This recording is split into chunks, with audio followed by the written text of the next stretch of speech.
বড় লোকের মেয়ে যখন জুতো ছিঁড়ে যায়। কি হলো বেটা, তুমি দাঁড়িয়ে গেলে কেন? দেখো না মম, আমার জুতোটা ছিঁড়ে গেল।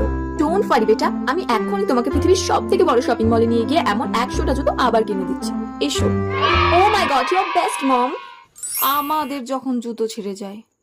কি রে, আয় তাড়াতাড়ি। দূর ছাতা, কবে থেকে যে একই জুতো পরে বেড়াচ্ছি, কবে যে জুতোটা ছিঁড়বে আর আমাকে নতুন জুতো কিনে দেবে। জুতো ছিঁড়ে গেছে, এবার নতুন জুতো পাবো। কি হলো, দাঁড়িয়ে পড়লি কেন? দেখো না, জুতোটা ছিঁড়ে গেল। এখন জুতো ছিঁড়ে ফেললি? মা, এবার তো নতুন জুতো কিনে দেবে। ঠিক আছে, আয় আমার সঙ্গে আয়। মা মনে হয় জুতোর দোকানে নিয়ে যাবে, এবার নতুন জুতো পাবো। আয় আয়, দে জুতো দে। মা, তুমি এই 500 বছর পুরনো জুতোটা আবার সেলাই করাবে? তার থেকে আমার একটা নতুন জুতো কিনে দাও না। চুপ কর তুই, এই জুতো এখন 100 বছর চলবে, বুঝলি তো? চুপ করে দাঁড়া।